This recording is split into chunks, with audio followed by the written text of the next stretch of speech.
Well, good evening, good afternoon, good morning, wherever you are in the country. Good to see you. This is Dr. Jacqueline King, and I'm the CEO and founder of Black Women Empowered. And tonight is going to be off the chart.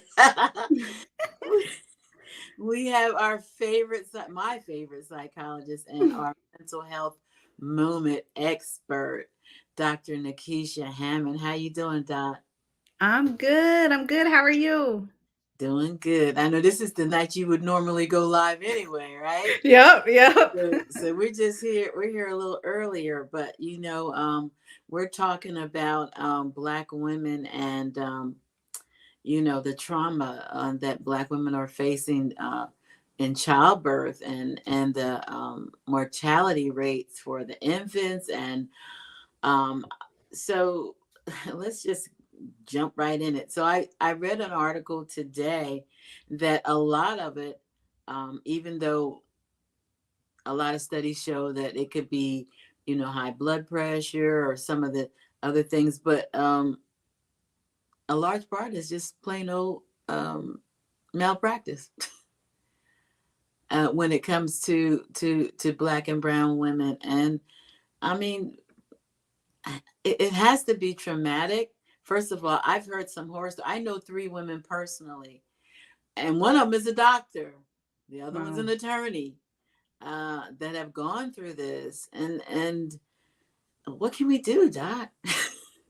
Yeah, it is hard. And you're right. I mean, there's one thing to have the medical component, the physical health component, but there's another thing with racism and discrimination and the things that happen in a lot of hospital settings, unfortunately, specifically with Black women, when it comes to childbirth. So, what can we do about it? We can do a lot of things about it at different levels. I think it's important while we're waiting on the world to change, if you will, it's important within our own communities to make sure that we're doing our best to support one another.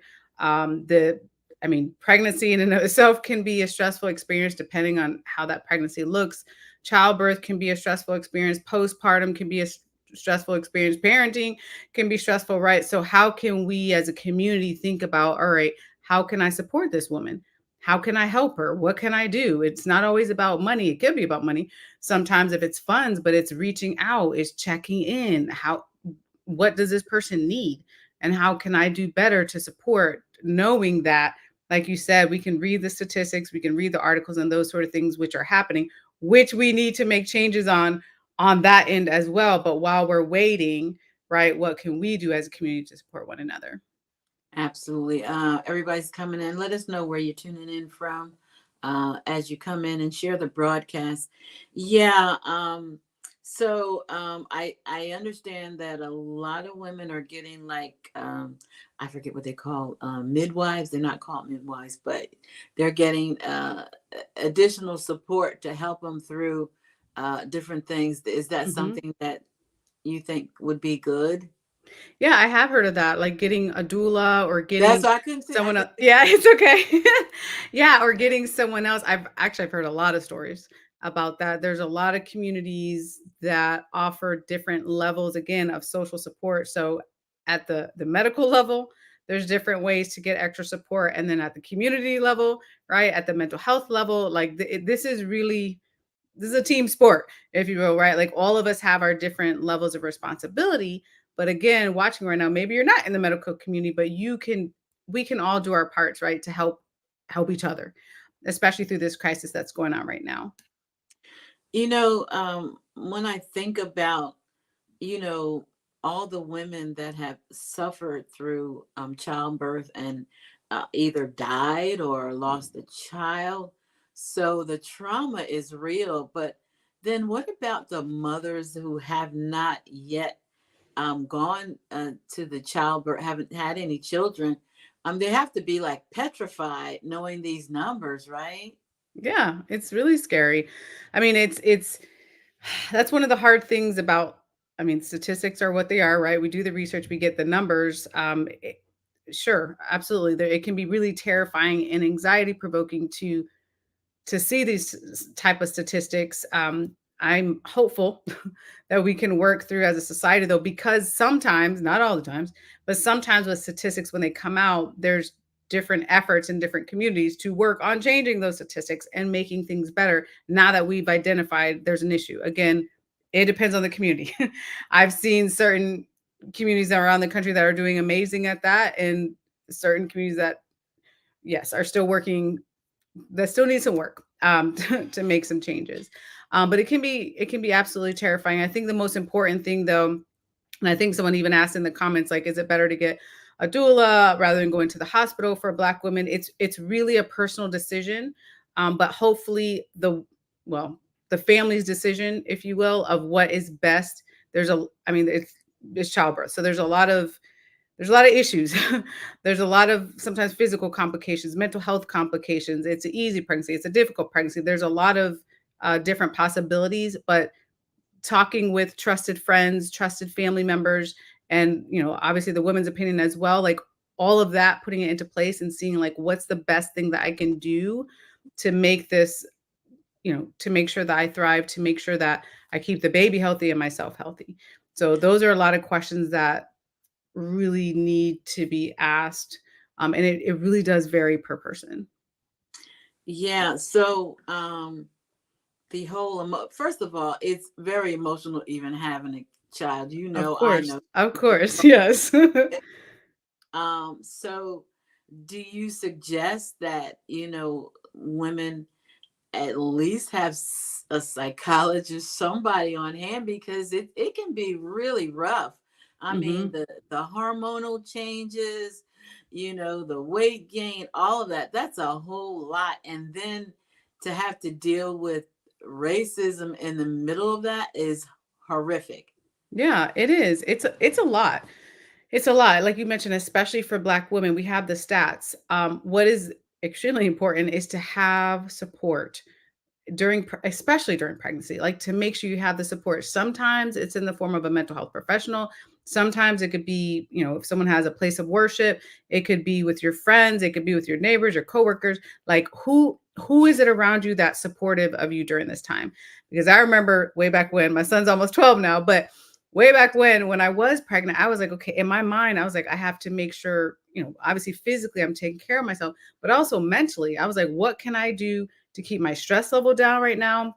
What can I do? Who's around me? Thankfully, I had great friends and family members around me to be supportive, but who is around me to support? How can I work on my physical health and mental health during carrying this child? Right. So, those are the type of things we have to be asking ourselves, because it's not just the physical part of pregnancy, like you said, it's the mental health part too, right? Making sure we're mentally healthy and helping to get this child healthy, into the world. So it can be a lot, but it's very doable with the right things in place.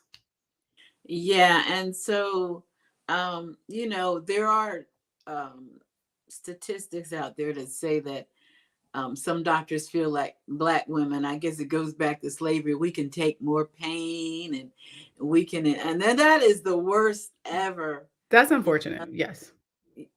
so I think that first of all, we have to be read up, knowledgeable of everything, right? Mhm. Know who Yep. your doctor is. Know what their rate of delivery, and how many cases have they had where the infant didn't live, or the it's research, right? Study Yeah. is right. Yeah. Yeah, for sure. I mean, definitely do your research. And it really depends, to be fair. It depends on the community. There's some communities, we're in larger cities, right? We have more um, choices, if you will, or maybe in more rural communities, there's not as many choices, but doing your best to make the choice of who is available, what type of physician or doula, or whomever it is that's on your physical health team, but also making sure to have that mental health team too. Which for many women, I've known of many women who've had therapists during the time of their pregnancy, have had difficult pregnancies, uh, for various different reasons, whether it's depression, anxiety, something going on in their lives, and had that in place as well throughout the pregnancy to get them through. So it's just making sure to almost having a checklist and making sure, physically, where am I at? What type of facility am I choosing to have this child? Who is on the medical team, if you will, to deliver this baby? How am I doing physically, making sure I'm taking care of myself, and also mentally and emotionally, how am I taking care of myself and spiritually? But really having that checklist in place, to make sure that you're protecting yourself during this process. And so we also should know the background of the hospital, wouldn't you say? Hmm. Hmm. Yeah, really, really important. And again, it's hard because I've traveled to many different states in the country, and the resources are very different depending on where you live. I've been in the busiest cities and the most rural communities, and just different demographics, and just seeing how different all of these places are. The resources are not the same depending on what community you're in. But again, yes, doing the research, looking at a particular hospital or facility or whatever it is you choose, and hopefully you have a couple of options and you can choose the one that best works for you. Let's talk about the in the underserved communities. I mean, what are the options? Yeah, it I feel like I'm saying a lot, it varies. It really does vary though. So I know, like, in our community, so I'm in Tampa Bay area of Florida. For underserved communities, we have like the college, like University of South Florida, for example, and they have a psychiatry program where they have like low cost or like free counseling, that sort of thing. But it depends on the community. Most communities, though, I will say, except for extremely rural communities where they might have only have one mental health provider. Most communities do have resources, but it is a matter of researching and knowing they exist. So right now, unfortunately, in the field, well, I can speak for the mental health field. We have so many resources, but our issue is trying to have the people who need the resources know that the resources are available.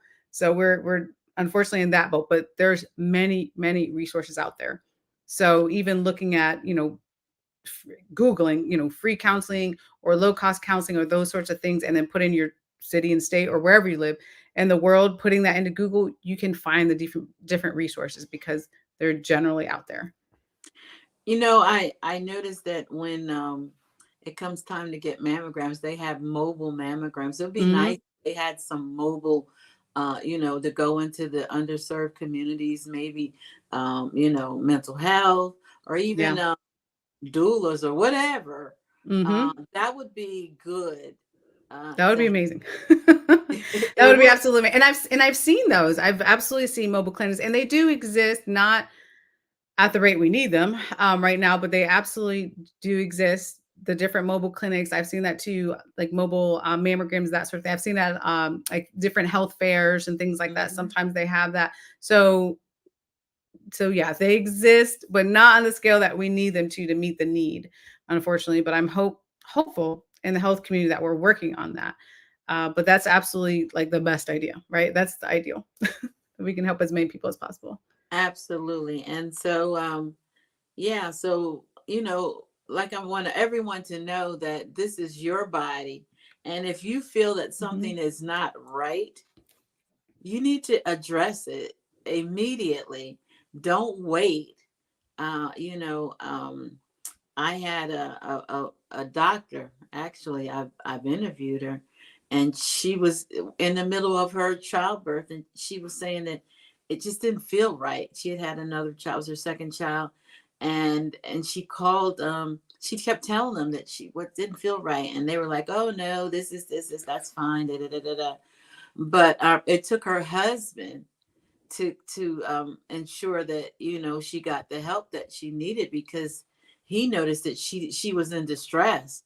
But Wow. yeah, so I mean, it's good too to have somebody with you. Maybe you need someone other than your husband in the room. When my daughter had her baby, I was there, and her best friend was there, and her husband. We were all there. Mhm. So sometimes, you need a second or third pair of eyes, right? Yeah, yeah. Again, like who's on your support team? That's what I would call them, and not just for the childbirth, but through the whole pregnancy and the after, right? Like it's a whole window of it's hectic and it's emotional, like you said, and physically and emotionally and mentally and all these things. So definitely thinking about who is on your support team. Who do you want in that room? Who do you need to support you after that baby comes into the world, right? We talk a lot about the pregnancy, but then this little child comes. I still remember, even though my son's almost 12, it was a really hectic time having a newborn. Like it was like I was like, how in the world am I this busy? I felt like I was the busiest ever of my life with this little teeny tiny guy.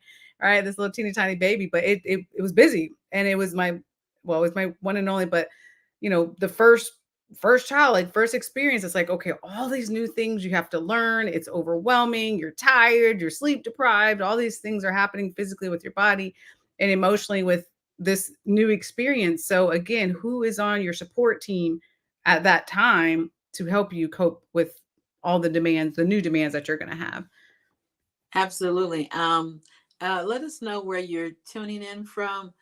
Getting some good comments. Um, Suzanne says virtual may be a solution for mental health. You and I talk about that all the time, but Yeah. all states don't allow that, right? So it's gosh, I'm trying to make a super long story short. So after COVID, thankfully, one positive thing that came out of the global pandemic was that there was more of an appreciation, if you will, for virtual therapy. So even with insurance companies and things like that, people started getting more on board with like, oh, we can help people virtually, which is a great thing. Sometimes a limitation, though, there's a lot of changes being happening right now legislatively, but sometimes it is an issue, though, with certain mental health professionals doing virtual sessions in another state, let's say in the US, because you're not licensed in that state. So there's Mm. a conflict. So that becomes a little bit of a barrier, unfortunately. There's some things that are being put into place. But yes, overall, it's a really great thing. I know many people who have done the virtual therapy option. They love it. They're like, I don't have to leave my house and travel an hour away to go see someone. So it works for them. It doesn't work for everybody, but it works for some people um, that enjoy the virtual therapy option. But it absolutely does help with access because there's a lot of different reasons why people aren't able to leave home: transportation issues, physical health issues, mental health issues. So yes, we're able to reach more people, thankfully, with the virtual therapy option. What about so depression, postpartum, depression, that's real. Yeah. Now you got a little baby and then you're feeling fat and all kind of stuff is happening. You used to have an hourglass figure, now it's more like a watermelon. No, I'm just Yeah. that might be a that might be a stretch. But all that, and then you like you said, you're sleep deprived, Yeah. and then and if you have a colicky baby, forget it. My son cried all the time. Oh, Yes. no. And he required very little sleep. Yeah. I tell people he woke up 2 hours for like 3 years. I think that was an exaggeration, but I promise you, he just would not sleep. Yeah. Yeah. So about that depression, what on top of that, what do you say they can do for that same thing? Get take pills, what? Yeah, so there's a couple options when it comes to postpartum depression. One is really important because there's just so many changes physically that happen to your body after giving birth. So it's really important to follow up like the physical health visits, like with the physician, because I mean, there's so many things that could be happening. Sometimes people are anemic. Sometimes people have different physical health issues going on after they give birth. So it looks like depression, but it's really something else, like blood sugar issues or iron issues or something else. So step one, definitely go to the doctor first to make sure you're good on that front. If they say though, yep, physically you're good, there's blood works fine, all of that is good, and you're still feeling that way, then yes, it could be postpartum depression. So then it's really important to get to a mental health professional to see the best way to treat that situation. So sometimes it is medication, sometimes it's therapy, sometimes it's a group. Like there's a lot of different options that can be put into place when it comes to postpartum depression. But the most important thing is to make sure to seek help early, because a lot of women, especially, again, like you said, sleep deprivation, you're worrying about the baby, you're doing all these different things. We don't take care of ourselves in that time period, but that's a really critical time period to make sure that you're taking care of yourself. And a lot of, even if, a mom had to go to therapy, for example, I know back when I did therapy a long time ago, at the beginning of my career, I would have people, like, if people wanted to bring in their babies, like new moms, I'm like, sure, go ahead, have the time, the baby's asleep anyway, right, in the therapy session, because they might not have had childcare. Most therapists are okay with that. It's a little tiny baby. Like, again, I mean, people brought in strollers, like all sorts of things, and kiddos were in there, and they were taking care of themselves. The women were taking care of themselves. So it's really important, again, to think about the therapy option or the mental health help, the physical health help, having the team around you to support you, because yeah, there's a lot of different levels to postpartum depression, and we want to not to prevent it from getting so severe that it could impact the physical health of the mom or the baby. Yeah. So, I mean, the best advice we can give, on this crisis, because what it is, it really is a Yeah. crisis. Hmm. Black women are dying. I saw this story on, I believe it was Instagram. I don't know if you saw it. The mother died in childbirth, and the father was left with a 3-year old or something like that. And he was telling her, or they were telling the doctor that something was wrong, but Yeah. she still died. Yeah. And so now you got trauma. The dad's expecting trauma, and what do you think that child is gonna gonna grow up, never knowing its mother? I mean, it's a triple trickle down effect. It really Hmm. is. And it's got to affect the grandparents. And I mean, it affects everybody, Yeah. right? Yeah. Yeah. It really does. It's affecting entire communities, right? Because, I mean, I think back to even the George Floyd murder and just how many videos were coming out of people being killed. I mean, not just the George Floyd video, but just killing after killing after killing, and people that look like you. And it's Hmm. traumatic to watch. So even now, for Black women, as a Black woman, myself, like, just to hear the statistic, to see, like, this is what's happening. People are dying. People are losing, kids, or families are losing their moms. Like, it's a lot. So it really does. It affects the greater community, and of course, individual families, the individual. Like, so it has very profound effects. The issue too with this disparity that you're talking about is that there's different layers of trauma. So you already have childbirth and trauma, a death or a major illness. You have racial trauma. Like, there's just all these different layers that are happening, which have these profound effect, unfortunately, on, again, on families and the greater community. So that's what makes this really difficult. And the sad thing is, in my opinion, is that a lot of this is preventable, because when you deal with, like you said, people saying, like, hey, there is an issue, I feel that something's wrong, and people are being ignored, and there's malpractice, or people are being discriminated against, or there's prejudice, or all those sorts of things. Oh, it's in your head, or whatever it is that people are being told. I mean, some of these things are very preventable, unfortunately. Yeah, it is. But, and what makes it worse, because I don't know if you saw it, you probably didn't because you travel so much.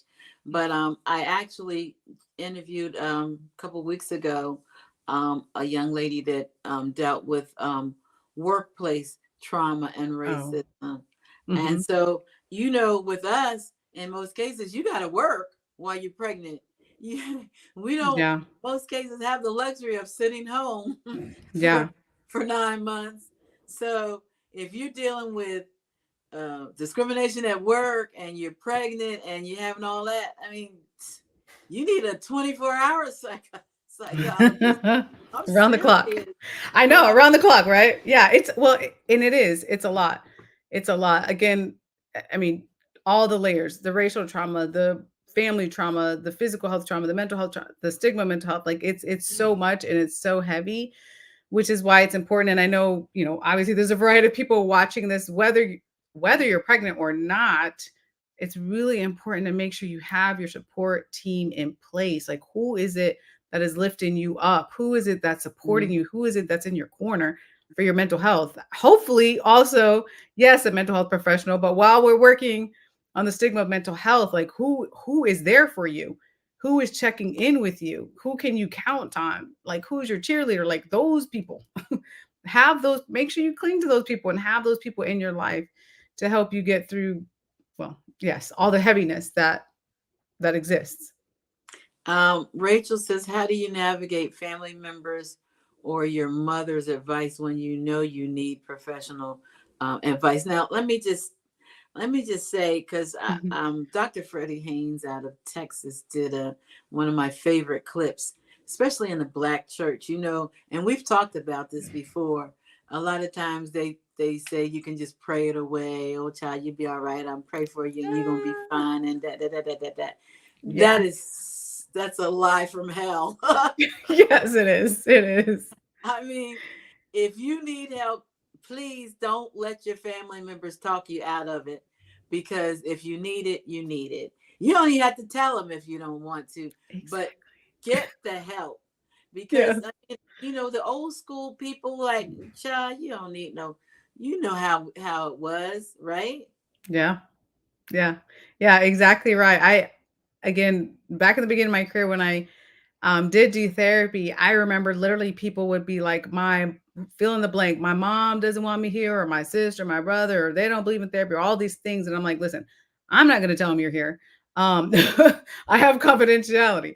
Legally, it's confidential that you're here. So I'm not calling up any of your family members or your friends to tell them you're in therapy. So yeah, I strongly agree with that. Like, don't tell them if they're not going to support you to do something that could better yourself. You don't have to let them know.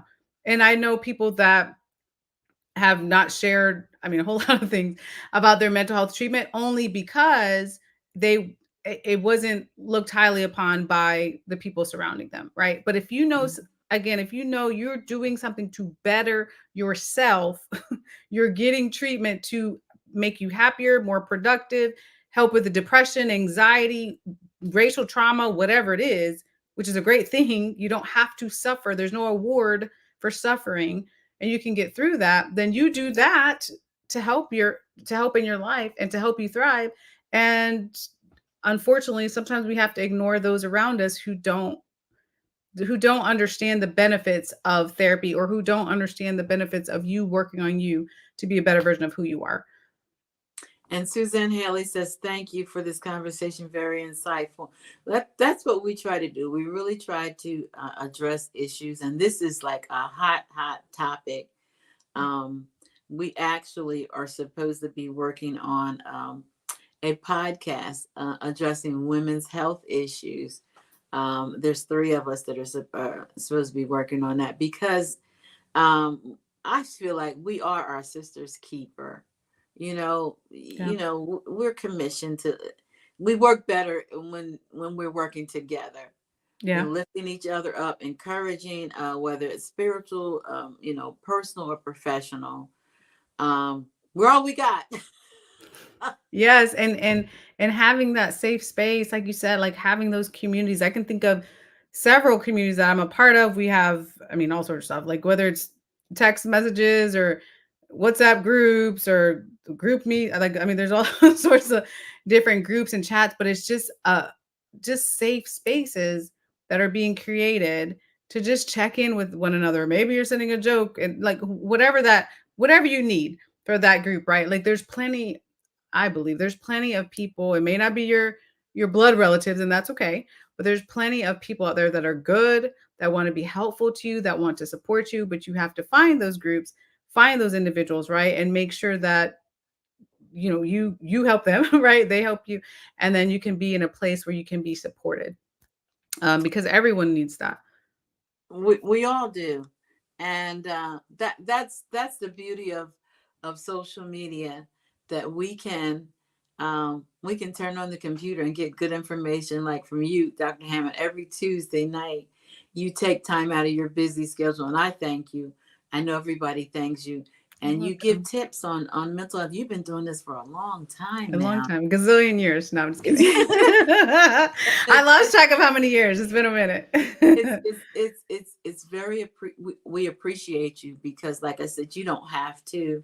I think everybody's grown to love you, and and just embrace the fact that you're taking time out to help us through all kind of things. You talk about something different every week, and that's a blessing. So I'm telling you, you need to be sharing this because I'm sure there are people that are not on here that could use this advice. Share the broadcast on your platform, your network, so others can hear it. It's kind of it's 7 o'clock. Some people are maybe just having dinner or getting off from work or whatever, but you can help us help others by sharing this on your network. But Dr. Hammond, this is really good information. And so I think about the doctors again, and I can't emphasize enough to know your doctor. I'll say when I first moved to Indiana, I didn't know any doctors. I just kind of randomly picked a doctor, and the doctor that I picked prescribed prednisone for me. I'm a diabetic. Do you know what prednisone would do to me? Oh. Exactly. I'm like, okay, fired. Next. You're trying to kill me. uh, Yeah. it's good to know. Yeah. You don't have to take their word as gospel. If you know that they're giving you something that's not going to work for your body, or you could always get a second opinion, right? For sure. Yeah, for sure. I'm a big advocate for that. Definitely get a second opinion. If you're not sure, and yes, definitely get a second opinion. Yeah. So what is Rachel saying with the Black History Month? Are you open to host a lunch and learn at an organization at a cost? Mental health is so important. I guess that's for you, Doc. Sure, send me a message on LinkedIn and we can talk. She does do speaking engagements. So yeah, send it and give them your website, Doc. So if they want to book you to speak or come to their church or Bring it whatever. in here. Let's see. Yeah, you can go to drnekeshiahammond.com. There's a form on there, and yeah, put in your information. We'll be happy to reach out. She's all like I can't even keep up with her because she's somewhere different every seems like every day, but that's good. She's still young, she can do that. But I'm very young. I'm young at heart. ex- extremely young. If you have questions, go ahead and type them in the comments. We're not gonna stay on here long, but we really wanted to address this because it's Mhm. we're an epidemic. Basically, we are, and we have to get the information out. What you need to know about infant mortality and Black and brown women dying in childbirth. It is at a record high. And I actually believe that it's been like this. I think we're just getting more attention on it. What do you think, Don? That could be absolutely true. I mean, unfortunately, well, fortunately and unfortunately, right? Like everything is about funding research. When we start to get information, sometimes we get information later, like you mentioned, and it's a phenomenon or something that's been going on for a lot of time. But then when more funding and more research goes into it, we get the new stats that are not necessarily new stats. But the awareness is important. So without awareness, we can't necessarily make changes because we don't know on a larger scale what's happening. So yeah, so it's important that we're getting this information out to start to make the changes that need to be made. Someone said earlier, is there a directory where you can find doulas? Well, guess what? We have a directory. And it's going across the Yes. screen, Black Women Power Directory. If there are any doulas out there, get listed in our directory. That is the whole purpose of the directory. So you could put your zip code in and find all of the doctors in your area. And they'll all come up, whatever you're looking for, plumbers, motivational speakers. Dr. Hammond is in there. Yes. And then you can also follow them on their social media. It's pretty cool, isn't it, Doc? Yeah, it's really awesome. It's a great platform. It's so comprehensive. I'm like, oh, I love this. So yeah, there's a lot of tools in there for sure. Yeah. So, if you have a business, go to blackwomenempowereddirectory.com, get listed in there. And how can you join? I'm a doula. It's going across the screen, blackwomenempowereddirectory.com. Go there. And it's very simple. If you are a doula and you're looking for, I don't even know, the doulas get paid? Is this volunteer? I know nothing about a doula. Do you know, Doc? I believe so. I'll let maybe Latasha can say in the comments. My understanding is it is a paid job, but maybe she can tell us in the comments. Yeah, I guess. And do you have to go to school for that? It's Latasha. I don't know. Latasha. I mean, I had never heard of a dude. My kids are 46 and 37. Never heard of a doula before. you know. Yeah. So, but if you can answer that, Latasha, I would love to know. Um, if first of all, if they get paid, how do you become a doula? Uh, and she's okay. So doula Yes. says they get paid. And how do you have to go to school for it? Because I mean, first time I heard about it was recently, honestly. Because I don't have any kids that, I mean, it's been a minute Yeah, since okay. I had kids. Did they have them when you were pregnant, Doc? Yeah, yeah, they did. They did. Okay. All right. They sure did. Okay. You can Is it also kind of like a chaplain? no, I wouldn't say so. I wouldn't say so. I think it's more I mean it's a support person, but also to my understanding, and again, Latasha would be a better person, but to my understanding, there's a doulas that do slightly different things in the supportive process throughout. So um yeah. But I haven't personally used one, but I've heard really great things. I do know individuals who have and have had great experiences. So it's just again knowing for you what your needs are, what your feeling is, what's best for your family, what's best. There's a lot of different circumstances again with pregnancy, but knowing what are my options and what can be best for me during this time. And so she said, yes, they get trained and I get saw that. certified. Well, you can see at the top of the screen, that's our directory right at the top. It's going across the bottom, but they say it's kind of tiny, but it's big at the top. Go Mhm. there and join. And if you have other doulas, have them join, because really what we want to do is fill up the directory with Mhm. professionals in every area. And we have like 40, almost 50 categories in there right now that you can go in there. So, go to the Black Women Power directory. Check us out. It's really nice, very comprehensive. Even if you're not a doula, you have any kind of business, you can get in there. But Doc, this has been really great. I thank you so much for your time. You don't have to come back on at 8. No, I'm just kidding.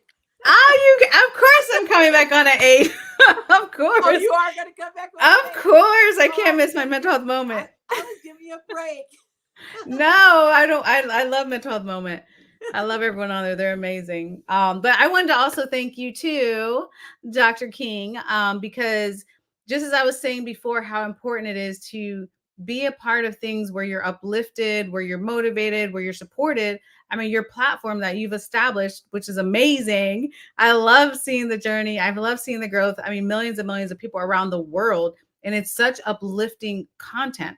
Like there's so much negativity that we're surrounded by. Yes, The world is heavy. It's a lot. Like you just said, the statistics you're talking about, it's just a lot, right? So to have the opposite of that, right? And to have the inspiration and the motivation and all the great things that you bring to the platform and to bring to people globally is really amazing and commendable. So I just wanted to say thank you to you also. thank you. It's I always say, to God be the glory. He gave me the vision, and Yeah. I'm the instrument that he utilized I to love bring it. um peace and love and happiness and encouragement 24 hours a day, 7 days a week. Yes. If you don't follow us, actually when you go to the directory, you can actually click on our Facebook page and be taken right there.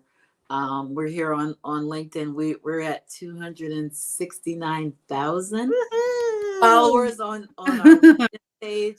Yeah, we are really growing, and and we have some great people, and we do great interviews as well. But Yeah. Doc, thank you so much. Come back at actually at 8 o'clock, because No. she's coming back from mental I'll health. be back. She'll be back. And make sure you are sharing this, because that's the only way you can help us get the word out, by sharing the information that we bring to you. Everybody's not on at the same time. They always can come back, because everything that we do stays pinned to our pages. But you can help us help others by sharing the content. I love you, Doc. You know I do. You Doc and I were too. together about a week and Yes. ago in Florida. Had a great time breaking bread and just laughing. Um, Yeah. I always look forward to coming to Florida. Uh, God bless you, and thank you, everybody. I love you. There's nothing you can do about it. And until the next time, actually, I'll be back tomorrow at 11 o'clock. We'll be talking about women supporting women is no longer an option.